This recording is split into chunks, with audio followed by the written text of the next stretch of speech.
So guys, we've had some news last couple of days. It seems like every year this is happening, that the Pixel is officially the fastest growing premium smartphone, I think in the world. I don't know if it's, in the world, from new research from Counterpoint. I mean, do we feel like this is happening every single year? Like you sell one, then next year you sell 10, that's 1,000%. Was it 100% growth or 1,000% growth? I don't know. It seems like we're talking about this all the time, right? Yeah, so I think that's based on the Pixel 9. It has to be. So yeah, that was a big year, flashy year, new design, catches people's attention. I don't know. It's who else would it be that? Yeah, who else? Who would be a premium brand? That's a really good question, actually.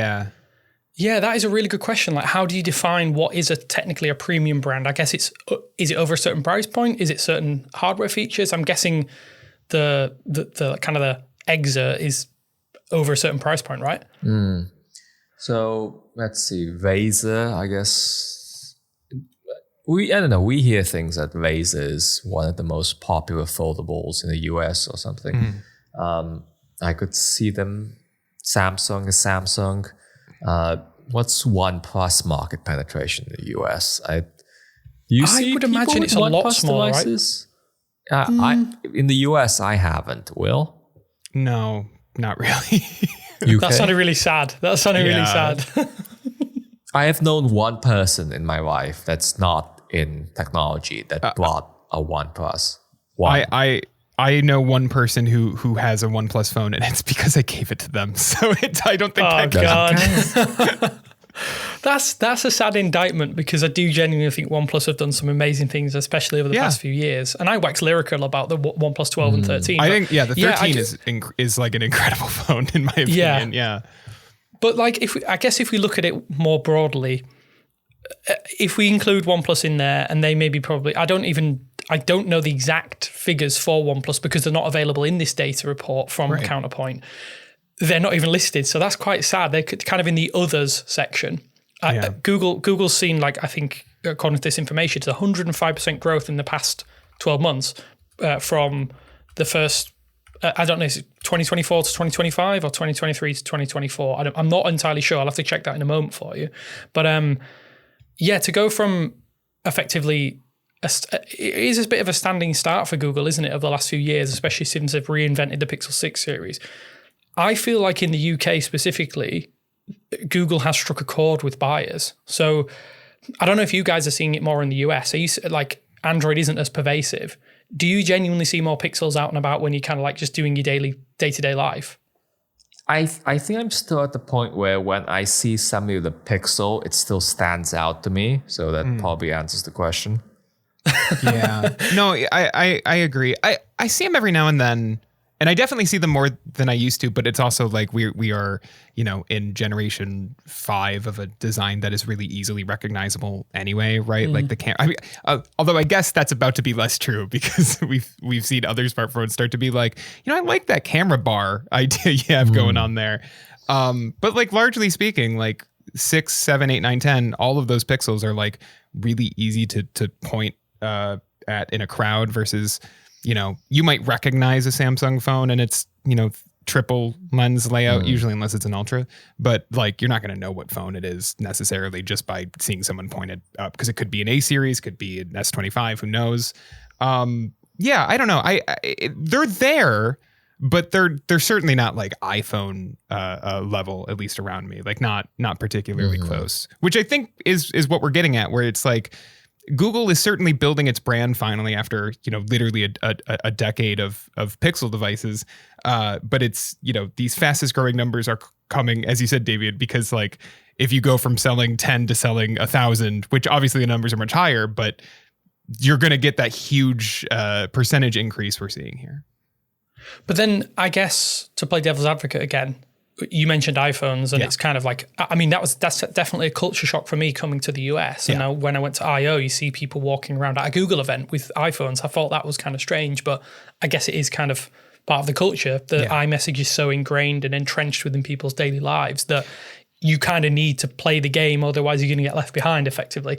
But I wonder if some of this growth, this in air quotes explosive growth, is as a result of the fact that iPhone has reached almost market saturation. Like there are very few people who are going to make that switch now, and the rate at the way they switch, I do feel like people kind of set out the stall. I was one of these people who used the iPhone 3, 3GS, and then went to the 4, and then that was it. I was like, I've had enough of this now. I'm going to go to Android through the Nexus series, and that was it. I was hooked. I do wonder if there are many people who eventually make their way back. I feel like it's less prevalent. I don't know. I'm a little bit kind of agnostic in terms of hardware, but software, it has to be Android. I still think that the biggest motivator, the biggest catalyst for that has been the Pixel Fold or other Android foldables. That's the thing that has gotten iOS users to switch. And I guess my broader question is, has it 10 generations of Pixel, has it, I guess I've been wondering why it's been taking so long for Google to get significant numbers. I don't see them ever reaching Samsung.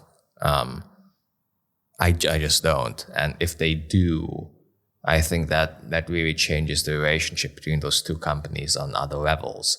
But even to get a significant fraction of Samsung's pie would be significant. And I guess my question is, do you think it's taking Pixel too long to get to number 2 in the marketplace, or is there always a limiter to Google, to how far Google wants to take this? I think I know I 100% agree with your Samsung comment. I feel like Google can't undermine their relationship with Samsung by having their devices available in, say, every single market. But I think that's one of the biggest problems. There are only 33 countries around the globe where you can go and buy a Pixel. That is a drop in the ocean compared to, say, the iPhone or even the latest Samsung Galaxy devices, at the low end and the high end as well, actually. I think and this is why this is obviously clearly a premium growth area, because Pixel is positioned as a premium device. I think the biggest problem now is that with the A series, it would make a lot of sense with the A series to just put that in every single market where you could potentially put it, because the kind of people who are going to spend $500 on a phone, and then obviously it's going to go down less and less and less. You can sell that in more markets where people potentially have less disposable income and do want an experience which is, let's be completely honest, a lot better than some of these cheaper brands out there, be that Xiaomi, Realme, I think Infinix. There's a few others, Techno maybe. The sad fact of it is that those devices, while they might have nice hardware and they throw in things as kind of to try and sell their devices, the software experience is just not as good. And if AI is going to be this vehicle that helps, well, it's a vehicle within the Pixel lineup, definitely feels like just get those devices in as many hands around the globe as possible. So they could, going back to what you said, Abner, I don't think they ever get anywhere remotely close to Samsung personally. I think being a bit part player in a market is absolutely fine. Mm-hmm. And I think that doesn't hurt Google in any way, shape or form, because all these other companies have had another 7, 8 to 10 years potentially in the smartphone space. Yeah. And Google doesn't have the manufacturing capabilities to compete with Samsung, to compete with Apple, even to some of the other, greater extent, some of the Chinese manufacturers. Google does not have a manufacturing base that these companies have. So maybe that might hinder them in the short term as well.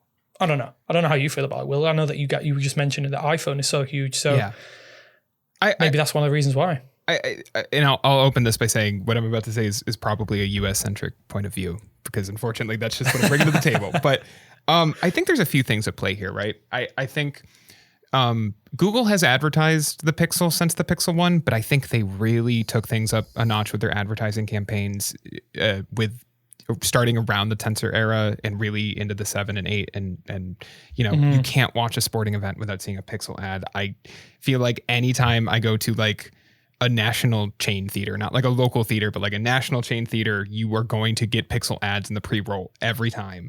Like it is it is more of a mind share thing. I think like people do know that Google makes a phone series called Pixels, and iPhone users know that. Again, anecdotally, but talking to people, they know.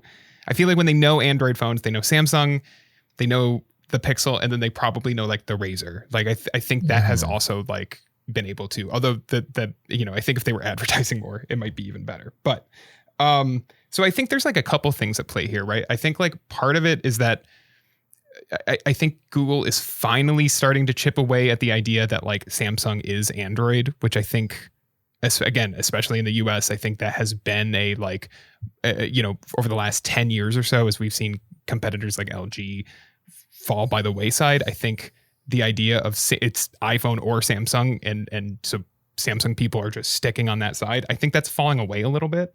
And then I think people are just kind of looking for something new. And the Pixel design is so specifically Google, like there isn't really, I mean, again, there kind of is now, but for the most part, there really isn't a phone that looks like the Pixel in the same way. There is one. There's one, but like largely speaking, there like Google really struck its own identity with the Pixel 6 and has, basically kept that core design while obviously evolving it over the last 4 years, excuse me. And I don't know. I think it's like starting to work, and I think people are generally looking for something new, even if the vast population of iOS users or even Samsung users are probably going to stick with what they know. But that, I don't know. Like, again, I can only speak. It's hard to like, unless you're Counterpoint, it's hard to go find like real polling on this. But like talking to people about smartphones, there is more of an attitude of like, yeah, I'm not like fully against switching anymore, even if they're probably not going to get over the hump of how annoying it is to switch platforms. You made a really good point there. Like the mind share situation. Like, okay, let's look at we talked briefly about the keynote, the Pixel 10 keynote. I genuinely think, and I don't know. This is just a theory. This is like a conspiracy theory, I guess. I do wonder if Google played into the fact that they wanted it to be schlocky and cringy and stuff, because effectively the more people talk about your product online, the more your product is known by people. So the kind of people who are like, oh, go look at this cringy thing that it was Jimmy Kimmel, right? Who was it? Fallon. Jimmy Fallon. Okay, There's too many Jimmys. One of those guys, so Jimmy Fallon was on, obviously he hosted it. He acted like he didn't know what was going on, which I think was kind of marketing genius in a lot of ways, because you can clip that up, and the kind of people who are going to clip that up and put it on TikTok potentially are going to say, oh, look at this really cringy thing that Google did. But it doesn't matter, because say 4 or 5 million people watch that. That's 4 or 5 million people who didn't know your product existed. And Google probably knows that better than anyone. They're an advertising company first and foremost, right? So it feels very much like it was a win-win, because the kind of people who are dunking on Google over the last 24, 48 hours, which we'll come on to the reasons why, related to another piece of hardware, which we don't talk about very often here. But I think that's a fantastic thing. Like you just mentioned it, Will. People know Pixel now. And the idea, all Google needs to do is put the seeds of doubt in someone's mind. And I do wonder if that has been kind of intertwined into this design change to make it look almost, I guess the Pixel straddles pure iPhone hardware, Samsung hardware, and then being its own thing in between. And I do wonder if that halfway house is going to benefit them. And it seems like it, according to this, if you just look at the raw information here and don't analyze it very deeply, 105% growth in a year is fantastic for any company. Yeah. The fact that they were struggling to sell devices prior to that, I think it was it the Pixel 4 is the highest selling Pixel technically to date until was it the 7 or 8 series that broke that record? And then the 9 has broken it again. Like something's working. And I do feel like that there was a lot of these things at play, whether or not Google stumbled on this accidentally or they've meant to do it, which I'm going to give them credit and say they probably did. Yeah. I guess that's only going to be a good thing, right? I guess to wind this up, 2 questions. What is Google's definition of success for the Pixel? And 2, have they been meeting it? I wonder if it's not even a sales number as much as it's a like, and I don't think it started this way, but it is now. It is just a like, this is a way to get Gemini in the hands of people and to get people to use Gemini. And so Google's like it probably isn't even a sales figure, which is why they typically don't really share like hard sales numbers on these phones. It's a like, we want people to use Gemini. We are ahead on this, right? Like we have, this is a space that Apple usually thrives in, where it's like, oh, we have the combination of hardware and software, but that's Google this time, right? In this like AI landscape we're looking at, where they have, like one of the two most popular like LLMs, I would say, right? Like Gemini, it's Gemini and ChatGPT, I would say, at the top of the list. And they're able to, unlike OpenAI, unlike Apple, they're able to like use that leverage to be like, okay, this is also just like a Gemini phone. Like that's what it is first and foremost. So I think, I don't know if it's working, but like I would guess that their level of success is not like we sold 50 million Pixel 10s. It's we sold a bunch of Pixel 10s and everybody is using Gemini on it. Like I think that's what they're more interested in as a company. I think that's probably the end goal, right? I guess if some of Apple's services start to loosen their grip over people, be that iMessage, be that iCloud, whatever it is, I do wonder if obviously Google and ChatGPT are trying to bank on everyone, the iron grip of AI in the next 3 to 4 years. Like you said, Will, I think you're going to be using one of two LLMs, right? The two biggest. I mean, ChatGPT is far and away the biggest, but they're never going to have that hardware integration that Google can have. That Johnny Ive gadget. Yeah, maybe. Or whatever it is. It might not even be, who knows? I don't know what to call it. I'd love it if it was a jacquard jacket or something like that. That'd be fantastic. I do genuinely think, that is what they're banking on. And I don't think that the hardware, the hardware sales figures sounding significant, but they're not, because they're smashing some of these smaller brands like OnePlus. Like OnePlus would probably kill for, say, 15 million phones sold worldwide on their flagship model. But I just can't see them ever doing that, because the market penetration in the big markets, as it were, be that Western Europe and North America, it's almost impossible to break that. And they're not in carrier stores anymore. I mean, I know they have a Best Buy partnership, but like if you are not in carrier stores, you are not going to succeed in the US. And like Google has the benefit of having good relationships with carriers and they all, they might not carry like the foldable, but otherwise like the Pixel 10 is on like every carrier. Like you can go buy it from not just the big three, obviously, but like most MVNOs now have like a Pixel phone you can pick up. And I think that is also a big thing for Google's success in this sphere. I think, Gemini as well on those stands is huge. I think people are going to tie Gemini and Pixel together quite tightly. But I think we've sort of answered your question, Abner. I don't know. What do you think? Do you genuinely think it's the same sort of thing, or do you think do you think Google definitely has a figure in mind for hardware? They must have something, right? They must have, I don't know, 20 million, 50 million units a year. In an ideal world, they're in it for the prestige. But I don't know, like 10 years in, I feel like there is an expectation of them hitting market success, monetary success every year. So I guess I feel like as it matures, as naturally as the Pixel brand matures, that they do want to hit numbers. Pixel is the A24 of smartphones. Samsung is like a big blockbuster studio, and Google is over here making indie movies to win Oscars. I mean, 100%. I agree with that as well. I think it makes sense. Like, look at the plaudits that the Pixel lineup gets. I mean, obviously, you only need to speak to anyone who's in technology that they use a Pixel, and it's almost seemingly the de facto Android experience, even though the Samsung is so intrinsically linked to it. I think, it's definitely it's strange, right? If plaudits sold devices, and Google would probably be one of the biggest selling devices on the planet, like with their Pixel lineup, but it just doesn't seem to work like that. But I'd be fascinated. It'd be amazing to speak to someone about what their perception of success is with the Pixel lineup. It's I guess it changes every year, right? I mean, but let's get into something that I think, back in the back of the mind, everyone's looking at this. The iPhone 17 launched 48 hours ago now.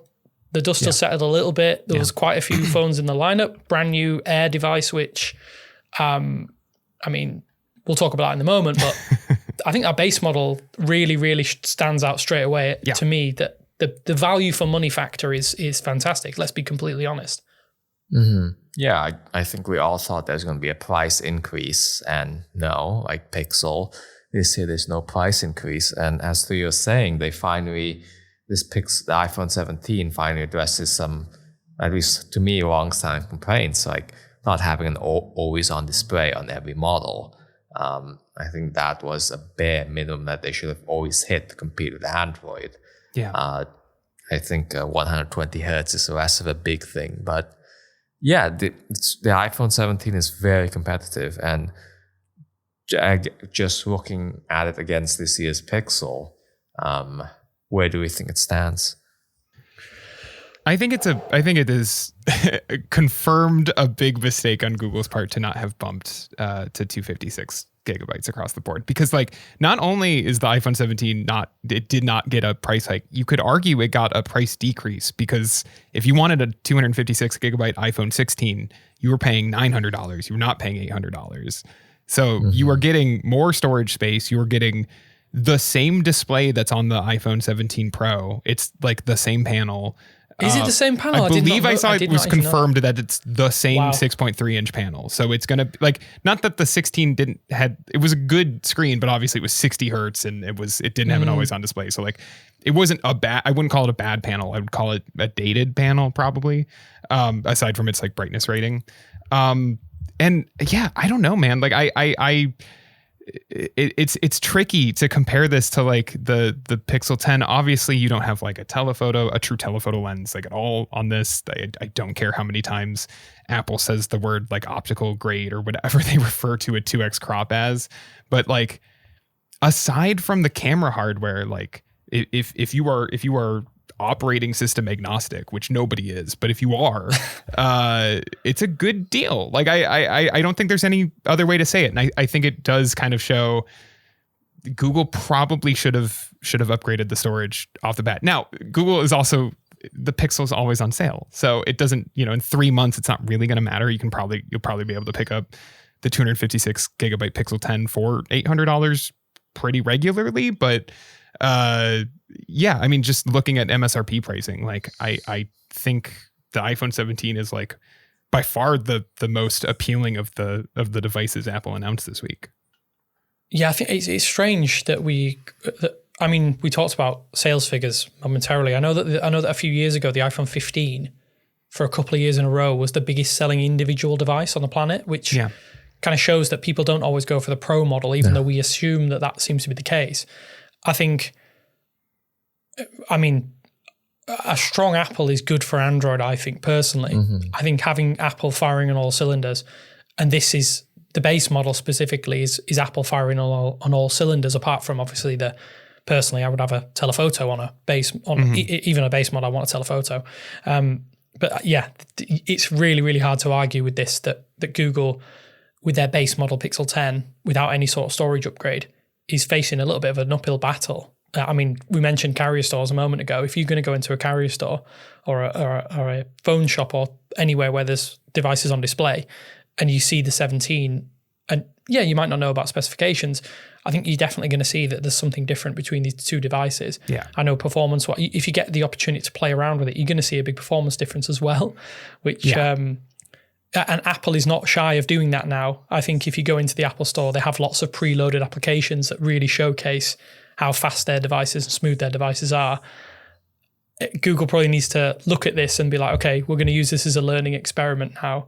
And the next few generations probably make some key changes to their base model. Even though a couple of weeks ago, we were talking about that base model, 256 gig version, looks like a really good product for the price.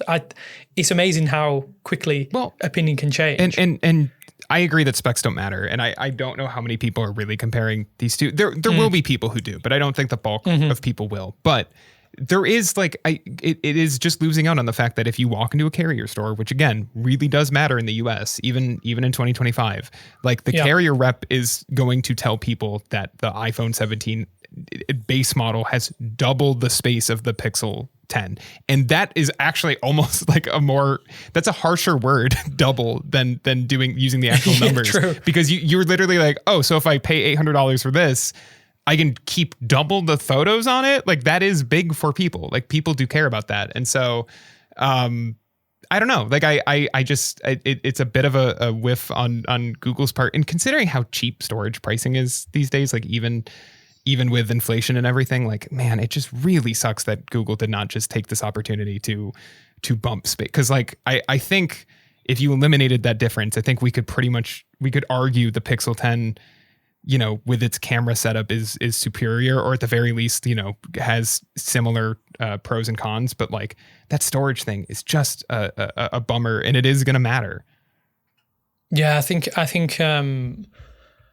this is the phone for the people who are wanting an upgrade for a little while. It's for my dad. It's my dad has an iPhone 12. This is what I'm going to buy my dad, the base model iPhone 17, and he's going to go from a 64 gigabyte iPhone 12 to a 256 gigabyte iPhone 17 with a significantly better screen and better cameras. And like, he will be like, wow, this is a big jump. And that'll be that. I do wonder what the reception will be, because I know that there's a lot of people who've been criticizing the pro tier for its design changes. Let's go to the pro tier for a moment, because hey, we can't deny that there's certain things that Apple has seen, and clearly there's a little bit of Pixel camera bar in there. There's definitely some DNA in there somehow. I mean, they're not that far apart, are they, in California? So I do wonder how that their design principles have changed as a result of seeing Google do some pretty impressive things with their own hardware. Like, I don't know, what do you think when you've seen it firsthand? I was kind of like it indifferent. Looks better than I thought it would from renders. There's a utilitarianness to it that there's a utilitarianness to it that I thought some people would give them plaudits for not doing form over function. This seems like a very functional design. This plateau, putting like the antenna lines on the plateau, not making the entire back glass so it's more durable with this unibody metal construction. It's more function over form than usual from Apple, and I agree that it's a stark departure, and I feel like it's a bit rough in the way that like the Apple Watch Ultra is like, I feel like it's in that vein of whatever that design they're going for, but it looks better than I thought it would be from all these renders and case renders and whatnot. Yeah, no, I feel this feels like Apple's Android moment. Does that make sense? Like all of the things that we kind of see on Android have kind of been shoved in together, and then Apple's put their own twist on it. There's definitely a lot of like, I mean, I don't know if you guys have seen the Poco series of late. There's a lot of Poco in there. There's a little bit, I think, of Pixel. We should ordinarily this feels so weird to see this from Apple. I don't know. Maybe they have, and then they've made changes to the hardware as well. Like they've moved away from titanium. I'm guessing that was a heat-related thing. So that means technically the most premium device on the market is the S25 Ultra. If we're looking at pure materials, right? That genuinely means that it is, as far as I'm concerned. I felt like I was losing. Look, I am a sucker. I'm a sucker for an aluminum unibody. I think because I loved the HTC One M7 and M8 so much, and it does like this does remind me of it, even if the design is obviously very different. But there's something about seeing that like aluminum metal shell, especially if you look at the like in construction version where you're like, well, man, that reminds me of the HTC I once loved.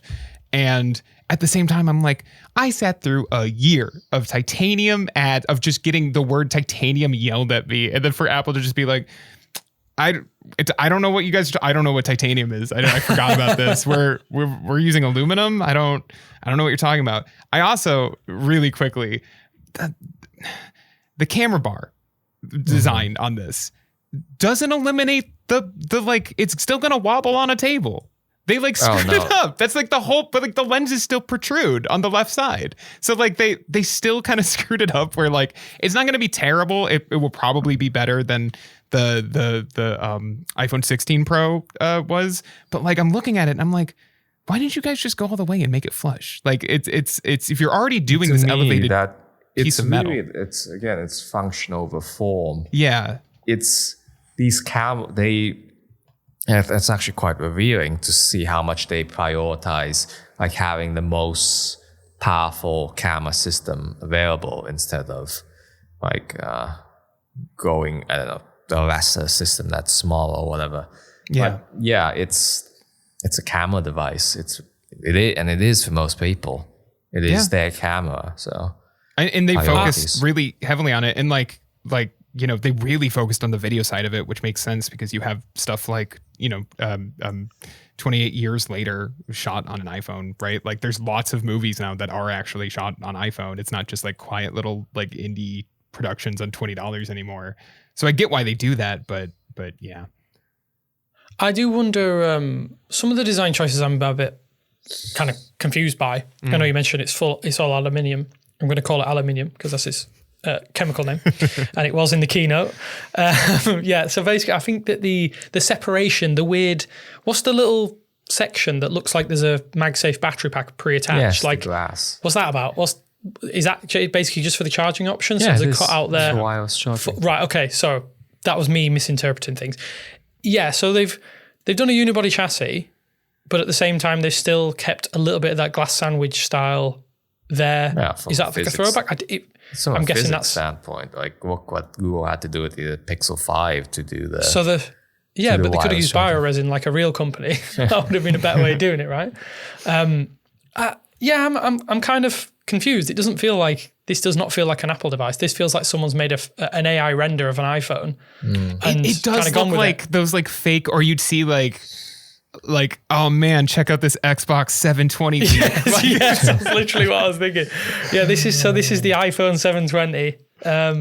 It feels a little bit weird. And then you throw in liquid glass on top. I'm like, what are those guys smoking over there at this point in time? It's almost like they've just thrown out everything that Apple I've always known for, like really tight hardware. I mean, it probably will be great when you in person. And hey, for my sins, because I don't want to do this, I pre-ordered the white model of the Pro Max, so that I can effectively see how it stacks up against the best of Android in the next 12 months or so. But rightly or wrongly, there's going to be a lot of other Android OEMs out there that look at this and they're like, right, how can we take this and put our own spin on it? I don't think they're going to need to, because like I say, these designs are all, it's like an e-fit of all Android phones over the last 10 years. I'm sure, like I say, I'm sure it'll look better in person, but even the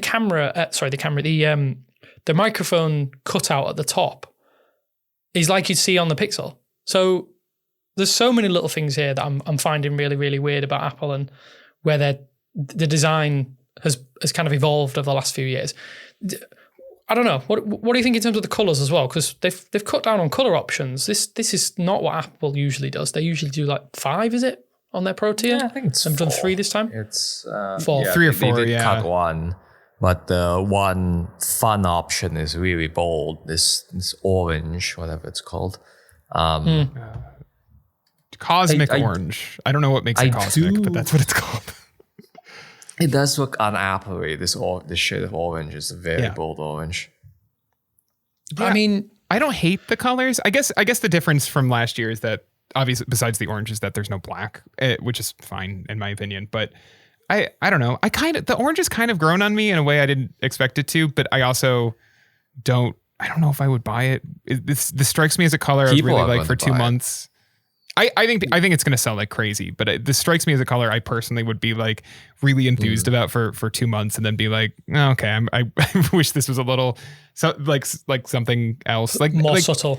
Yeah, it can be vibrant, but like, I don't know. I shouldn't complain. I'm very happy to see a company doing a colorful, bold choice on a top tier Pro phone, and if nothing else, I hope this prompts companies to follow suit, because I am, the Jade Pixel 10 Pro is very nice, if a little subtle. And it's kind of just mint in most lighting, but it's I like the fact that they're going there, and I hope Samsung and Google and others like follow suit on making, and we've seen Motorola and to a lesser extent OnePlus do it, so like the movement's there. But we just need to get everybody on board for sharper, bolder colors. I mean, it definitely feels like the Google I'm calling it Google. I don't know why I'm calling them Google. The design is reminding me of so many Google and Android devices. I feel like with the Pro tier, this isn't Apple firing on all cylinders. This is Apple kind of like, no. Do you think it is? I don't think it is. I think that the base model is literally them doing the most. I think this is more, I mean, because when you start to look at it and really delving down architecture for the next 5 years or whatever, I do think it's a Pro phone in that they give up the design. Again, it comes back, this is so much more function over form. Like this design is so utilitarian that I could see how they made it to allow for more premium, for more pro, for more hardware in general, and at the expense of something that looks very strange right now. But I don't know. I think this is the most utilitarian iPhone to date, and I think we'll eventually see how that plays out as the design matures. Yeah, maybe. You've kind of talked me around a little bit. I do think in terms of the internals and stuff like that, though, I don't think there is major changes here. There is no major changes that are like groundbreaking. No. It doesn't seem like much of a huge upgrade over the, is it 16? Yeah, 16 Pro Max. But at the same time, like you say, the hardware is very, I guess we'll call it fresh. I guess that seems fair. But in terms of fresh, brand new devices, brand new to the lineup, Apple also introduced their iPhone Air, which is, I mean, personally, I think this is a concept. They're running this ahead of potentially a foldable. Yeah, I agree. Kind of test the waters, prove it. I mean, I don't know where I stand on this. I think from a engineering perspective, I love it. From a, would I buy this and use this? I'm less enthused. I made a joke when they I was talking to Ben Schoen, and I made a joke during the event when they were talking about all day battery life, and I was like, yeah, it's gonna have a bunch of asterisks next to it. The asterisks are gonna be like, you know, with the screen off, and then a second asterisk is like, if the screen's on, the battery's not great, and then the third asterisk is like, you should probably buy a battery pack. And then the fourth asterisk is like, battery pack sold separately. And then genuinely 5 minutes later, they were like, and we made a new battery pack for it. And I was like, oh, wow, I called it. I totally called that they were going to be like, we've made a new battery pack for it. Look, I agree with you. I don't think it's a fully like concept device. Maybe like I do think that they are trying. It's two things. It is the foldable thing where they are working on something internally in terms of foldables, and so they are working on squeezing these components down to this size, so they can therefore, you know, sell a phone of this size while they continue to work towards the eventuality of an iPhone, of a foldable iPhone, which I maintain will believe it when I see it. I'm sure they're working on it. I don't know if they'll launch it. The other thing I think is that they have really struggled to figure out what this fourth iPhone pillar is, right? Like the iPhone Pro, you know, Pro series sells well, the Pro Max series sells well, the base model sells great, and the fourth pillar, they've tried the Mini, it didn't sell well. They tried the Plus, it also didn't sell well. So I think this is mostly just them being like, well, we are working on this. Yeah, so that's a good point. That third pillar. The thing is, on paper, the Plus was a very competitive phone. I agree, but just nobody wanted it. Because the upsell for the Pro Max was so effective. Yeah. I think they were so good at cannibalizing that large phone to the Pro model.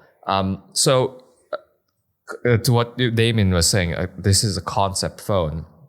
Full disclosure, this is the one I'm buying, but I haven't bought an iPhone in 4 years, so I'm on the 13 mini, and I'm going to the Air. And if you're going to use it it's not going to be your daily driver, Abner. So if you're going to use it as like the iPhone you use when you need an iPhone, I think this is like a fun one to buy compared to like, oh, this is my device for the next 4 years, you know? Yeah.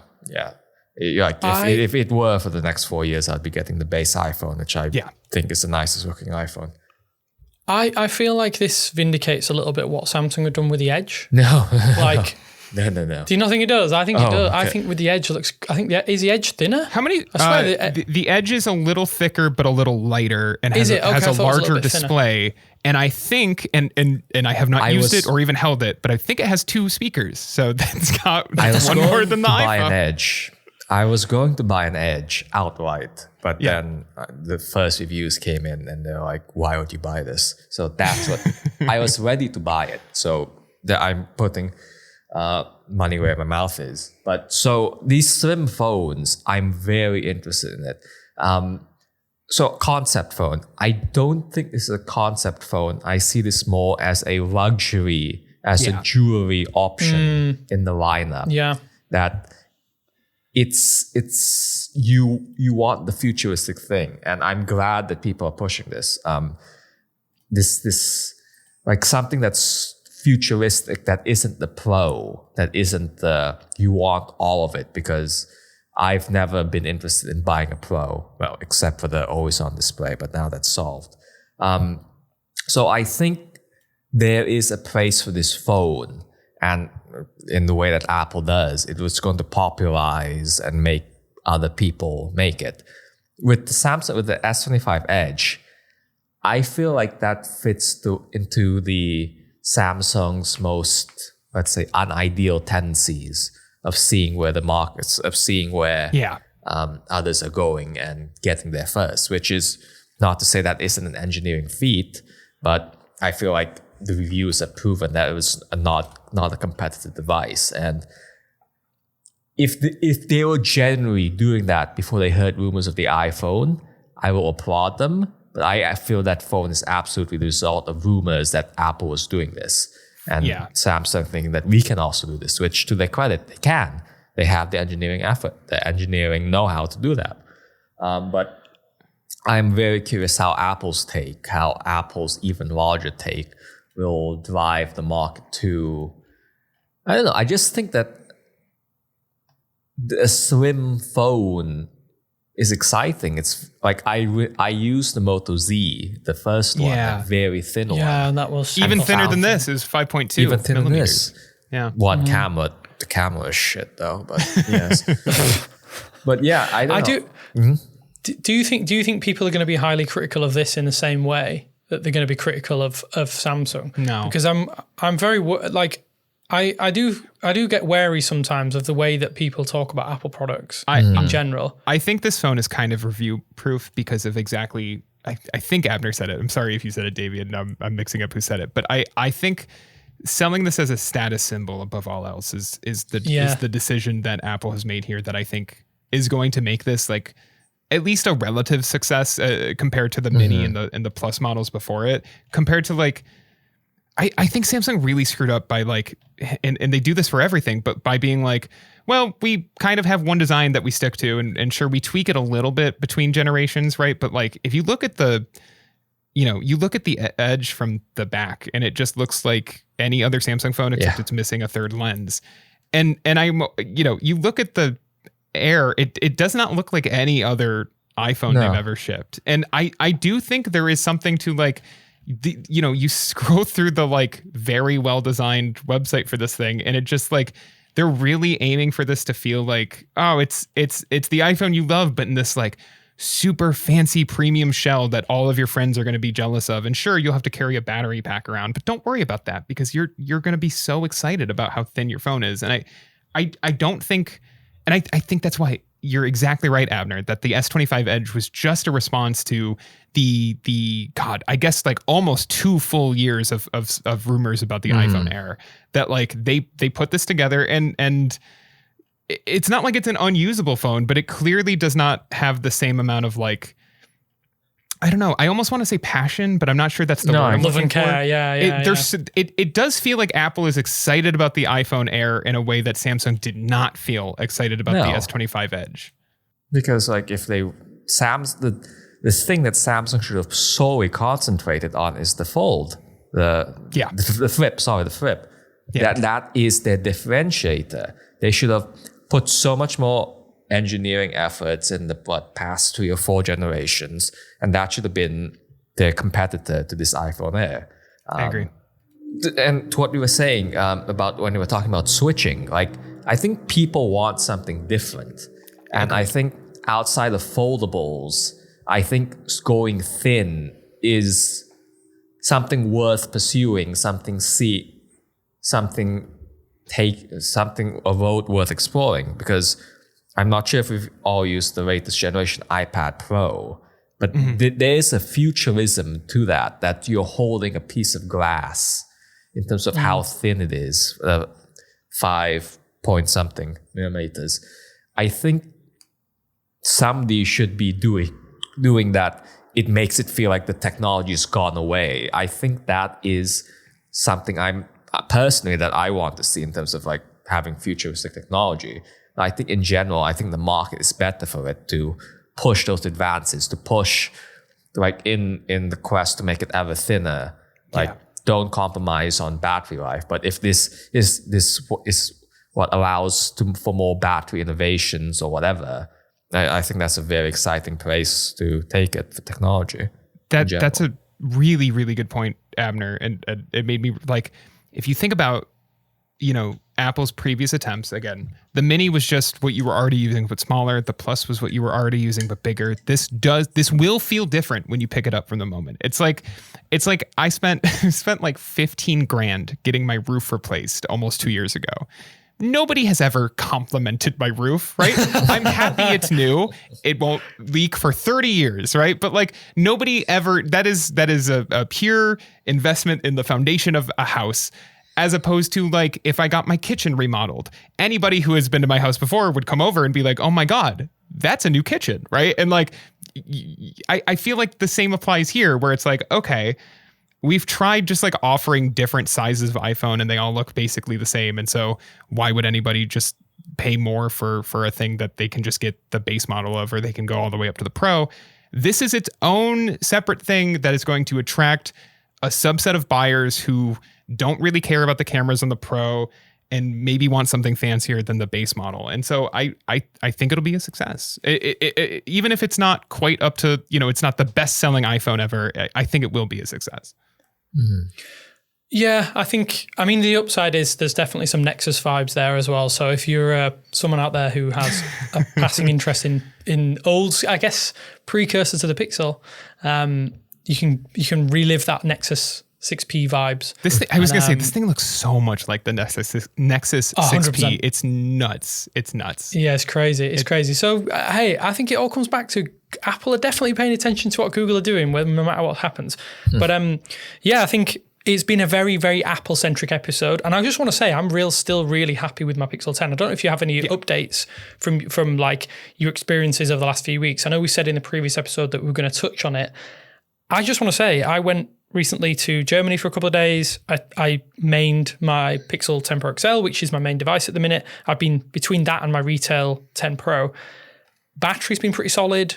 I mean, I hate screen on time as a metric, but I probably get on a good day 7 hours, 7.5 hours, which I think is, for me, is very, very good. It's fine.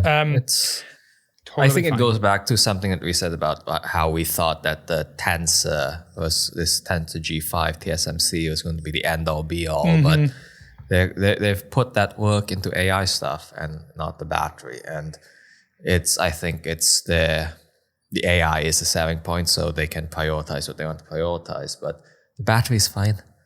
It's fine. You're not gonna like it's and it's not fine. Fine has changed over time, right? What was fine in 2020 is not fine now. Like if this phone had come out 5 years ago, I think we'd be like, battery life's pretty good. But like the standard continues to raise, and I would say that Google has always been a little bit behind whatever the standard is. Not bad, just totally fine. I'm curious to know how you guys feel about the camera. I sort of walked away being like, I've gotten some really good shots with it, and like I'm not surprised. And as always, it is so reliable. More than anything, it's very rare I get a full on bad shot. But I continue to be like, I wish the color science was a little poppier, or that they just allowed me to have a little more control over it. I woke up pretty early yesterday morning, and the sky was just beautiful with the sunrise. And I like took a photo of it, And not only did the Pixel capture the reflection in my window more than I expected it to, because I also took a photo with my iPhone 16 and it did not get my reflection. So, but it completely washed out the orange of the sky, and I was really kind of bummed with it. And again, it's not every photo. I went to Niagara Falls a couple of weeks ago and I got some like really incredible photos of like a rainbow over the falls, but I just wish I had a little more control over how that final image looks without having to go like edit it. I don't want to edit like 20% of my photos. I want to set it and forget it, which is how the iPhone works. And I truly kind of wish they would steal photographic styles. Have surprisingly, they're built-in filters, and basically, we're in 2 or 3 generations of that for the iPhone. I feel that makes that way over at this point. I don't know. So. It's a smart feature. I think it's really poorly implemented and like kind of confusing to use on iOS. And I think Google would do a better job that with weird it. like little trackpad thing that you use. It's awful. It does not explain itself well at all on the iPhone in a way that like I think Google filters. could make it. They need to call it filters. It's what it is. I agree. Yeah. Let me put a contrast filter on everything. That's really when I like contrasty photos. If there was an option to just like up the contrast on every image I take, I think I would probably leave it on. I feel like you probably could get into a deeper thing, and maybe in future we'll delve into this into a full length podcast. I think what has happened in the last few years with a lot of camera systems is they're becoming more clinical.